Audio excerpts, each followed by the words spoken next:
तो दोस्तों स्वागत है फिर से आप सबको मेरा अपडेट रिजल्ट के स्तर पे। आज हम लोग एक और टॉपिक में डिस्कस करने वाले हैं दोस्तों। रशिया प्रेसिडेंट पुतिन सर ने नाटो को वार्निंग दिया है। वीडियो टॉपिक का नाम है Putin one NATO this is an एक वॉर। यूएस आर भारत की निर्देशन में। तो दोस्तों पहले वीडियो देखते हैं, देने के बाद इस टॉपिक पे डिस्कशन करते हैं। तो चलो लेट्स गो। दोस्तों करीबन 2.5 साल से रशिया यूक्रेन वॉर चली आ रही है और अब जब दोनों पार्टी लगभग इस वॉर से लग रहा था परेशान हो रहे हैं, तो भारत की मांग हो रही थी कि अब इस वॉर को अब आप मीडिएट कीजिए। क्या रशिया क्या यूक्रेन, दोनों की तरफ से डिमांड थी कि अब मीडिएशन किया जाए। पीएम मोदी रशिया गए, फिर यूक्रेन गए, और अभी अगर आप देखें तो वैसे ही एक्सटर्नल अफेयर्स मिनिस्टर जर्मनी गए हुए हैं, और अभी पीएम मोदी यूएस भी आने वाले कुछ दिनों में जाएंगे। तो लग रहा था कि अब ये वॉर शायद भारत के मध्यस्थता में कहीं ना कहीं इसका हल निकलेगा, और इंडिया हमेशा से कहा है we are on the side of peace. लेकिन शायद यूएस को ये बात पसंद नहीं आ रही।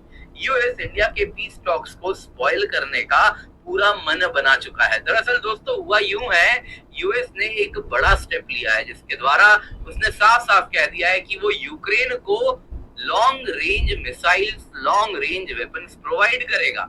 मतलब समझ रहे हैं क्या होगा? मतलब ये है कि यूक्रेन के पास अभी ये काबिलियत आ जाएगी, ये इस प्रकार से सक्षम हो जाएगा कि अंदर से बैठे बैठे मॉस्को से लेके रशिया के डीप इंटीरियर तक वो फायर कर सके, मिसाइल वेपन्स गिरा सके और रशिया को नुकसान पहुंचा सके।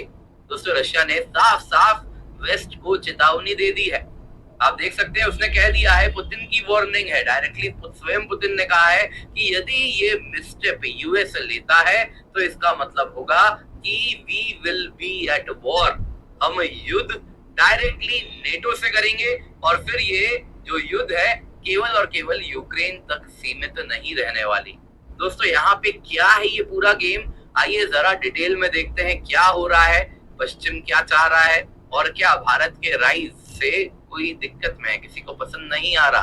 क्या पीस टॉक्स को जानबूझ के वेस्ट इस प्रकार से रोकना चाह रहा है या और कोई स्ट्रेटेजी है यहाँ पे? आइए जरा देखते हैं क्या पुतिन कह रहे हैं, क्या चेतावनी, एक एक चीज जानेंगे। पर इससे पहले आगे बढ़े, आप लोगों के लिए जरूरी अनाउंसमेंट है दोस्तों, हम केवल 24,999 रुपए में आप तक ला रहे हैं यूपीएससी सीएससी का सब्सक्रिप्शन। जी हाँ, इस कीमत पे आपको जीएस का कोर्स मिलता है, सीसैट का कोर्स मिलता है, प्रीलिम्स की टेस्ट सीरीज मिलती है, मेंस की टेस्ट सीरीज विद इवैल्यूएशन मिलता है।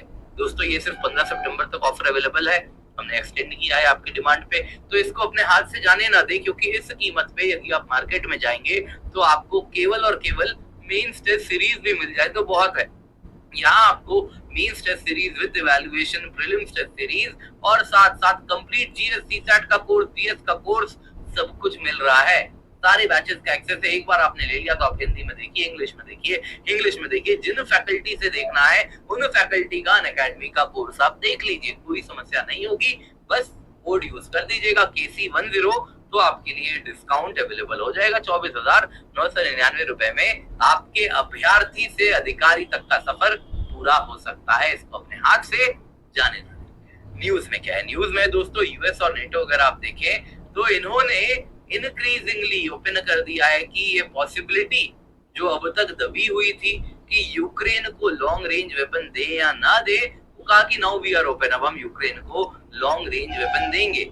अगर आप देखें तो काफी समय से यूक्रेन की यही डिमांड भी थी कि अब 2 साल हो गए युद्ध के, अब हमें लॉन्ग रेंज वेपन दे दीजिए।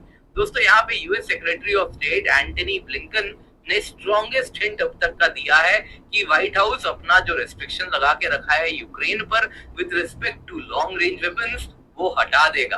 दोस्तों अगर आप देखें तो ये डिसीजन कहा जा रहा है ऑलरेडी ले भी लिया गया है इन प्राइवेट। दोस्तों अगर आप देखें तो एक कहावत है ना, इतिहास अपने आप को दोहराता है, तो कुछ वैसा ही वापस इतिहास दोहरा रहा है। 2022 की बात है जब यूक्रेन के कीव को चारों ओर से घेर लिया गया था रशियन फोर्सेस के द्वारा। उस वक्त अगर आप देखें तो यूक्रेन कहा जा रहा था कि सीज फायर एग्रीमेंट साइन करने वाला है। अब कुछ वैसा ही वापस जब बात हो रही है कि एक मीडिएशन होगा, दोनों देश अब बहुत हो गया युद्ध, अब बंद करें, तो कुछ वैसा ही सब कुछ बना हुआ है। लेकिन 2022 में क्या हुआ था, यूके के पीएम बोरिस जॉनसन भागे भागे यूक्रेन गए थे, जेलेंस्की को कहा था कि आप ये संघर्ष चालू रखिए, आपको जो वेपन चाहिए वो वेस्ट सप्लाई कर देगा और करता रहेगा। इसी आश्वासन के साथ जेलेंस्की आगे युद्ध करने लगे।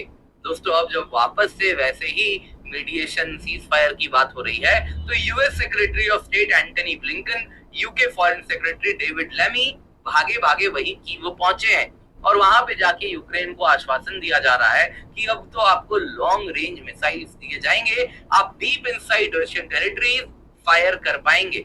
आप देख सकते हैं दोस्तों, न्यूज है गार्डियन के अनुसार ब्रिटिश गवर्नमेंट सोर्सेज ने तो ये फैसला ले भी लिया है कि यूक्रेन को स्टॉर्म शैडो क्रूज मिसाइल दिया जाएगा, जिसके द्वारा वो deep inside Russian territory target कर पाएगा।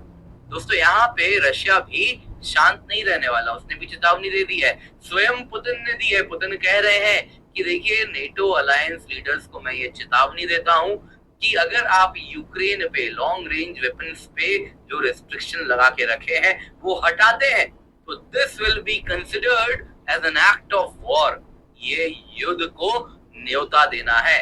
उन्होंने फिर इसको क्लैरिफाई किया, इसका मतलब होगा जितने भी नेटो देश हैं, क्या यूएस में क्या यूरोप में, वो सभी रशिया के साथ वॉर पे होंगे। और इसका मतलब ये है कि क्लैरिफिकेशन ही देते हुए उन्होंने कहा है कि इसका मतलब ये है कि अब तक जैसे कन्फ्लिक्ट ये चल रहा था हम उसको बदल देंगे, एप्रोप्रिएट डिसीजन लेंगे और इसके साथ जो भी हमें इस प्रकार से थ्रेटन करेगा उसके खिलाफ एक बड़ा फैसला रशिया के द्वारा लिया जाएगा। इन शॉर्ट दोस्तों अगर ऐसा होता है तो ये वर्ल्ड वॉर 3 को न्योता देना हो गया, क्योंकि यूएस कह रहा है कि देखिए रशिया को चाइना सपोर्ट कर रहा है, ईरान से मिसाइल्स आ रहे थे, अभी रिसेंटली न्यूज है, तो इस प्रकार से एक एक्सिस ऑफ इविल बन गया है इन सो कॉल्ड वेस्टर्न कंट्रीज के खिलाफ। तो कह रहे हैं कि देखो अगर ऐसा होगा तो रशिया वर्सेस नेटो होगा तो कहीं ना कहीं दुनिया शायद उसी वर्ल्ड वॉर की ओर जाएगी। तो एक्चुअली क्या हो रहा है आइए जरा समझते हैं, कहानी पर्दे के पीछे क्या है। देखिए दोस्तों एक बात तो तय है कि बहुत सारी जान जा चुकी है इस वॉर में, इसके बावजूद यूक्रेन में बाखमुत को तो मीट ग्राइंडर कहा जाता था, जिस प्रकार से लोगों की जान गई है, इसके बावजूद क्योंकि यहाँ पे जो जान जा रही है वो अमेरिकन सोल्जर्स तो है नहीं, यूरोपियन सोल्जर्स में अगर आप देखिए वेस्टर्न यूरोप के सोल्जर्स तो है नहीं, यूक्रेन के लोग हैं। अब दोस्तों यहाँ पे वेस्ट नहीं चाह रहा ये वॉर अभी खत्म हो जाए, जाहिर सी बात है अमेरिकन कंपनीज हैं, उनको खूब सारा ऑर्डर जा रहा है, जो भी वेस्ट या यूएस सपोर्ट करता है मिलिट्री एड यूक्रेन को देता है, ऐसा तो नहीं है ओपन मार्केट से यूक्रेन पैसे मिलते हैं यूक्रेन को कहीं से भी खरीद लेगा, बिल्कुल नहीं, वो यूएस के ही द्वारा बनाया गया, यूएस कंपनी के द्वारा बनाया गया वही वेपन्स उसको पहुंचाया जा रहा है। तो इस वजह से अगर आप देखें तो यूएस कंपनी आर्म्स लॉबी उनके तो मजे चल रहे हैं और यहाँ पे जो जान दे रहे हैं वो यही लोग हैं। वैसे भी अगर आप देखें दोस्तों तो अभी काफी समय से यूएस में चुनाव भी आने वाला है, तो इस वक्त वो नहीं चाहेंगे, ऐसा लग रहा है जिस प्रकार से दुनिया भर में अगर आप देखें जो आग लगाया जा रहा है, दुनिया भर में इंस्टेबिलिटी फैलाई जा रही है, तो इसको ध्यान में रखते हुए ऐसा लग रहा है कि वेस्ट नहीं चाहता ये वॉर को कहीं से भी अभी रोका जाए। आपको याद होगा पीएम मोदी यूक्रेन गए थे और तब से एक बात चारों तरफ चलने लगी दुनिया भर में कि मीडिएशन होगा, इंडिया एक बढ़िया मीडिएटर होगा। जैसे ही भारत आए वापस पीएम मोदी, पुतिन ने कॉल किया, बाइडेन ने कॉल किया और सारी चर्चाएं हुई यूक्रेन पे। फिर वापस अगर आप देखें तो कल की बात है, हमारे एनएसए अजीत डोवाल जी गए हुए हैं, रशिया गए वो और वहां पे पुतिन से मिल के आए। वैसे ही अभी पीएम मोदी वापस यूएस जाने वाले हैं। तो इस प्रकार से एक मीडिएशन की कहानी शुरू ही हो रही थी। External affairs minister S Jaishankar ji ने भी कहा था इंडिया उन चुनिंदा देशों में से है जिनके जो कि रशिया से भी यूक्रेन से भी बात कर सकते हैं, क्योंकि इस युद्ध का सोल्यूशन तो बैटल फील्ड के बाहर ही आएगा जब दोनों पार्टीज बैठेंगे, नेगोशिएट करेंगे। अब दोस्तों इससे दो सिनेरियो मुझे दिख रहे हैं जिस वजह से यूएस ने ये फैसला लिया है। पहला सिनेरियो हो सकता है कि वेस्ट अपने कन्फ्लिक्ट को एक्सटेंड करना चाह रहा है। देखिए दोस्तों अगर आप देखें तो इसमें सभी कोई जानते हैं बांग्लादेश को किसने डिस्टेबलाइज किया। वैसे ही वेस्ट एशिया में अगर आप देखें तो अभी आग लगी हुई है। यूक्रेन में आग लगी है, लैटिन अमेरिकन कंट्रीज में देखें वहां भी वैसे ही आग लगी हुई है। प्रयास किया जा रहा है इंडोनेशिया में, मलेशिया में, वहां भी इसी प्रकार से आग लगाई जाए।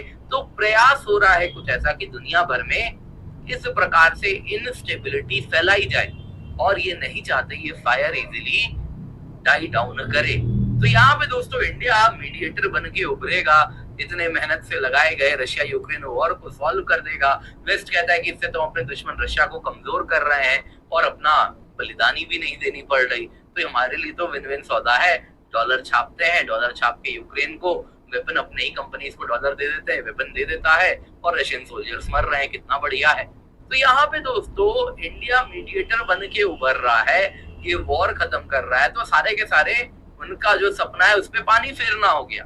इतना ही नहीं, अगर इंडिया सक्सेसफुली मीडिएट करके रशिया यूक्रेन वॉर को खत्म करवा देता है तो उसका स्टेचर भी बढ़ जाएगा, और ये तो वेस्ट बिल्कुल भी नहीं चाहता at this point of time. इसीलिए इस प्रकार का फैसला इस वक्त लिया जा रहा है जब रशिया यूक्रेन वॉर चल रहा है, उस वक्त जब मीडिएशन की बात हो, उस वक्त वॉर को और लंबा करने के लिए लॉन्ग रेंज वेपन्स दे दिए जाएं यूक्रेन को, इसलिए ये हो रहा है।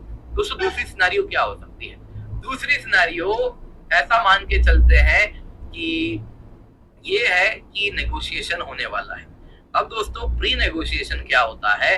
सारे देश चाहते हैं पोजीशन ऑफ स्ट्रेंथ से नेगोशिएट करें, जो भी पार्टीज हैं उनके पास अपर हैंड मौजूद हो तब वो नेगोशिएट करें।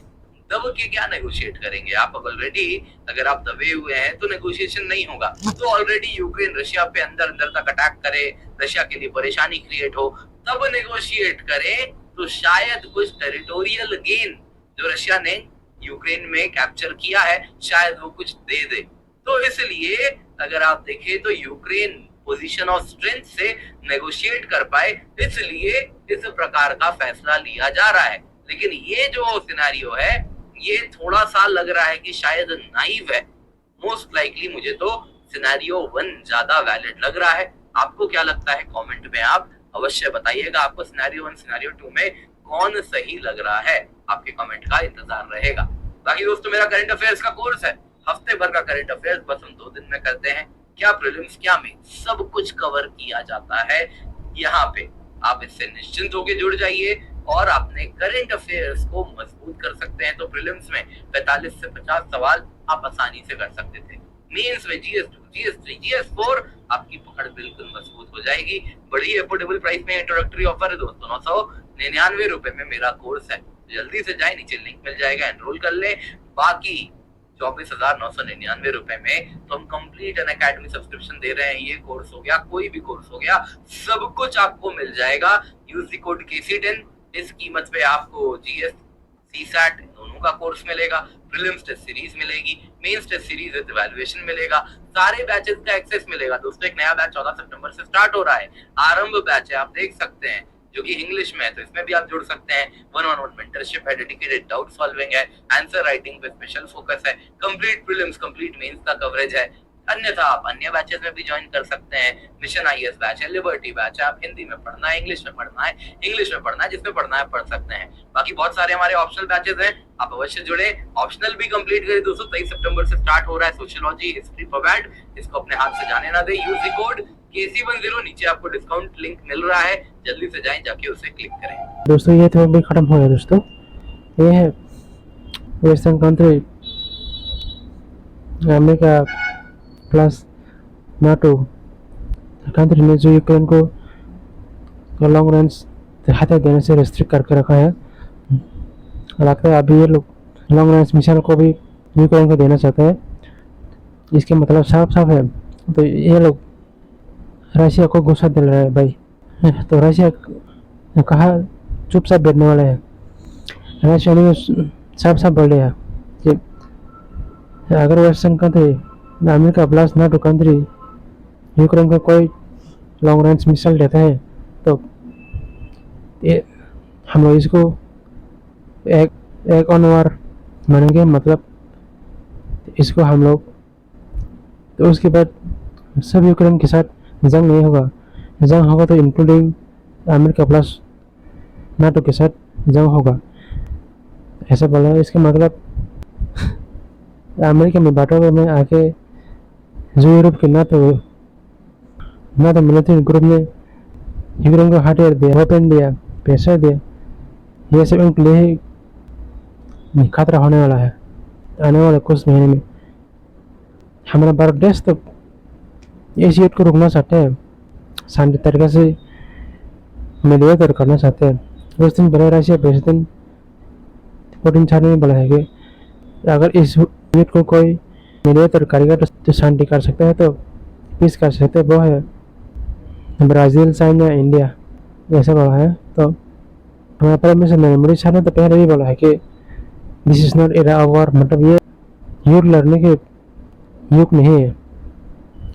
तो आजकल सभी के पास न्यूक्लियर वेपन भी है, तो ये बहुत खतरनाक हो सकता है। तो अमेरिका को नाटो ग्रुप को बहुत जल्दी समझ जाना चाहिए, वरना बहुत लेट हो जाएगा। तो फिर ये लोग रशिया को ही गलत बोलेंगे। तो अभी हमारा NSA sir Ajit Doval sir भी रशिया की विजिट पे है। रशिया प्रेसिडेंट पुतिन सर के साथ मिल गए हैं, मिल के बात किया। जो कुछ दिन पहले हमारा prime minister Narendra Modi sir ने यूक्रेन में गया, इसकी वजह से कहीं रशिया नाराज ना हो जाए, इसलिए एक्सप्लेन करके बताए ऐसा कुछ नहीं है। हमने कोई हथियार नहीं दिया है, बस थोड़ा सा मेडिकल इक्विपमेंट दिया है। और कुछ महीने बाद रशिया के ताजन में ब्रिक्स समिट भी होने वाला है, और उस ब्रिक्स समिट में ब्रिक्स करेंसी के लिए भी अनाउंसमेंट हो सकता है। और भी जो ब्रिक्स ग्रुप को ज्वाइन करना चाहता है, बस अभी अगर ज्वाइन करना चाहता है तो ज्वाइन करते हुए भी देखने को मिलेगा दोस्तों। तो ब्रिक्स में कौन कौन देश होता है? BRICS Brazil, Russia, India, China, South Africa का बहुत पावरफुल ग्रुप बनने वाला है ये आने वाले दिन में। रशिया प्रेसिडेंट सर ने ये भी बोला है कि फ्यूचर में ब्रिक्स का एक खुद का भी पार्लियामेंट होगा। तो देखते हैं, अगर हम लोग जिंदा रहेंगे तो देख पाएंगे दोस्तों। तो अभी जो पावर है ना, अभी पावर शिफ्ट होने वाला है। हमें यहाँ पे एशिया पे पावर होना चाहिए।